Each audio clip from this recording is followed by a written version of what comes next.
Hi every one, ഞാൻ തൻസീൽ മുഹമ്മദ്. ഞാൻ സൈലത്തിലെ maths ഫാക്കൽറ്റിയാണ്. അതുകൂടാതെ ഞാൻ IIT മദ്രാസ് അലുമിനസ് കൂടിയാണ്. ഞാൻ 2018-22 ബാച്ചിൽ IIT മദ്രാസിൽ നിന്ന് കെമിക്കൽ എഞ്ചിനീയറിംഗിലാണ് ഗ്രാജുവേറ്റ് ചെയ്തത്. ഞാനും ഒരു റിപ്പീറ്ററായിരുന്നു. ഞാൻ ഫസ്റ്റ് പ്ലസ് ടുവിൽ നിന്ന് കീമൊക്കെ എഴുതിയപ്പോൾ എനിക്ക് അത്യാവശ്യം നല്ല റാങ്ക് കിട്ടിയിരുന്നു. അന്ന് 372 റാങ്കൊക്കെ ഉണ്ടായിരുന്നു.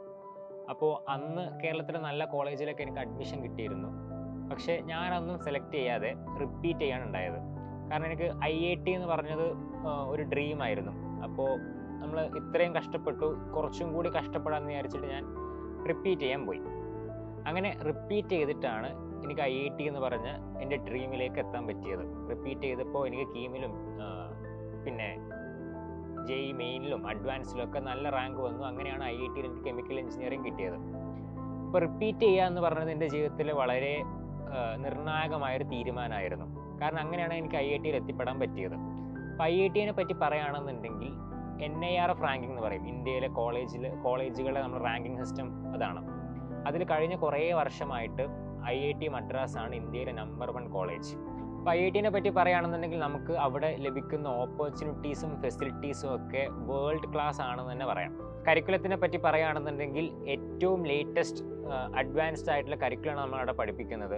ടെക്നോളജി പിന്നെ ഫെസിലിറ്റീസിനെ പറ്റി പറയുകയാണെന്നുണ്ടെങ്കിൽ വേൾഡ് ക്ലാസ് ആണ്. എക്സ്പീരിയൻസ്ഡ് പ്രൊഫസേഴ്സാണ് നമ്മളവിടെ പഠിപ്പിക്കുന്നത്. പിന്നെ നമുക്ക് കിട്ടുന്നൊരു ഗ്ലോബൽ എക്സ്പോഷർ ഉണ്ട്. പിന്നെ പ്ലേസ്മെൻറ്റ്സിൻ്റെ കാര്യത്തിലാണെങ്കിലും ഒക്കെ ഗൂഗിൾ, മൈക്രോസോഫ്റ്റ്, മെക്കിൻസി ഒക്കെ പോലത്തെ വലിയ കമ്പനീസിൽ നിന്നാണ് നമുക്ക് പ്ലേസ്മെൻറ്റ് കിട്ടുന്നത്. പിന്നെ പ്രീ പ്ലേസ്മെൻറ്റ് ഓപ്പർച്യൂണിറ്റീസ് നമുക്ക് അവിടെ ഉണ്ട്. പിന്നെ നമുക്ക് അവിടെ കിട്ടുന്ന പിയർ ഗ്രൂപ്പ് നമ്മുടെ പോലെ തന്നെ JEE ഒക്കെ ക്വാളിഫൈ ചെയ്ത് വരുന്നവരാണല്ലോ അവിടെ. അപ്പോൾ ഇന്ത്യയിൽ തന്നെ വളരെ ക്രീമായിട്ടുള്ള സ്റ്റുഡൻസ് ആണ് നമ്മുടെ കൂടെ അവിടെ പഠിക്കാനുള്ളതും. അപ്പോൾ നമുക്ക് അവരുടെ കൂടെ ഇടപഴകുമ്പോൾ നമുക്ക് ഉണ്ടാവുന്ന നമ്മുടെ തന്നെ ഒരു പേഴ്സണൽ ഡെവലപ്മെൻറ്റും നമ്മുടെ ഇൻ്റലക്ച്വൽ സ്റ്റാൻഡേർഡ് കൂടുന്നു. അങ്ങനെ നമുക്ക് തന്നെ ഒരു ഹോളിസ്റ്റിക് ഡെവലപ്മെൻ്റ് ആണ് പേഴ്സണലി നമുക്ക് IITയിലൂടെ ഒക്കെ പഠിക്കുമ്പോൾ നമുക്ക് സാധ്യമാവുന്നത്. പിന്നെ അതുകൂടാതെ തന്നെ അക്കാഡമിക്സ് മാത്രമല്ല, അവിടെ അതുകൂടാതെ അവിടുത്തെ cultural fest, tech fest, sports അങ്ങനെയുള്ള എക്സ്ട്രാ കരിക്കുലർ ആക്ടിവിറ്റീസിലൊക്കെ നമുക്ക് ഓർഗനൈസ് ചെയ്യാനും അതിൽ പാർട്ടിസിപ്പേറ്റ് ചെയ്യാനുള്ള ഒരു ഓപ്പർച്യൂണിറ്റി കൂടെയുണ്ട്. അപ്പോൾ മൊത്തത്തിലൊരു ഹോളിസ്റ്റിക് ഡെവലപ്മെൻ്റ് ആണ് ആസ് എൻ IITian നിങ്ങൾക്ക് ഉണ്ടാവാൻ പോകുന്നത്. പിന്നെ ഇതൊക്കെ കൂടാതെ നമുക്ക് ഏറ്റവും കൂടുതൽ നമുക്കൊരു IITian എന്ന് പറഞ്ഞ ആ ടാഗിന് വല്ലാത്തൊരു റെസ്പെക്റ്റും റെക്കഗ്നീഷനും ഒരു വാല്യൂ ആണ്. അത് നിങ്ങൾക്ക് എവിടെ ചെന്നാലും കിട്ടും. ഇപ്പോൾ എനിക്ക് ആദ്യം പ്ലേസ്മെൻറ്റ് കിട്ടിയ കമ്പനിയിൽ, അപ്പോൾ അവിടെ ചെന്നിട്ട്, ഇപ്പോൾ ആ കമ്പനിയിൽ ഒരു US കമ്പനി ആയിരുന്നു, അപ്പോൾ അവിടെ ചെന്നിട്ട് ഒരു IITian ആണെന്ന് പറയുമ്പോൾ നമ്മൾ സാധാ ആൾക്കാരുടെ ഇടയിൽ മാത്രമല്ല, വലിയ ആൾക്കാർക്കിടയിൽ ചെന്ന് പറയുമ്പോഴും IITian ആണെന്ന് പറയുമ്പോൾ നമുക്ക് കിട്ടുന്ന ഒരു റെസ്പെക്റ്റും റെക്കഗ്നീഷനും ഉണ്ട്. അത് വിലമതിക്കാനാവാൻ പറ്റാത്തതാണ്.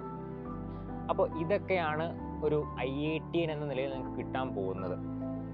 അപ്പോൾ റിപ്പീറ്റ് ചെയ്തുകൊണ്ടാണ് എനിക്കിതെല്ലാം സാധ്യമാക്കാൻ പറ്റിയത്.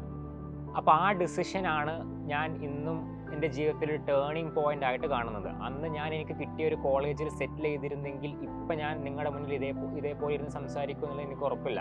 പിന്നീട് ലൈഫിൽ വന്ന അച്ചീവ്മെൻ്റ് ഒക്കെ I would say is built on this. ഒരു ബീയിങ് ആൻ IITian എന്നുള്ളതിൻ്റെ പുറത്താണ് കെട്ടിപ്പടുത്ത് എനിക്ക് വേണ്ടി പറയാൻ പറ്റും.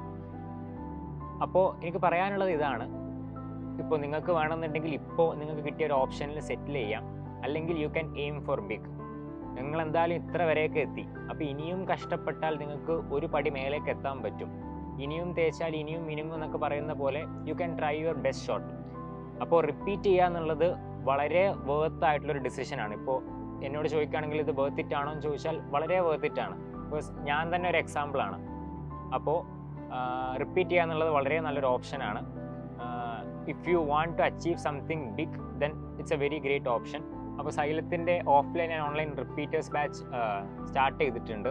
അപ്പോൾ നിങ്ങൾ എത്രയും പെട്ടെന്ന് നിങ്ങൾ ഡെസിഷൻ എടുത്തിട്ട് ജോയിൻ ചെയ്യുക. നിങ്ങളുടെ ഡ്രീം എന്താണെങ്കിലും നമുക്ക് അതിലേക്ക് പഠിച്ച് മുന്നേറാം, JEE ക്രാക്ക് ചെയ്യാം. അപ്പോൾ എല്ലാവർക്കും ഓൾ ദി ബെസ്റ്റ്.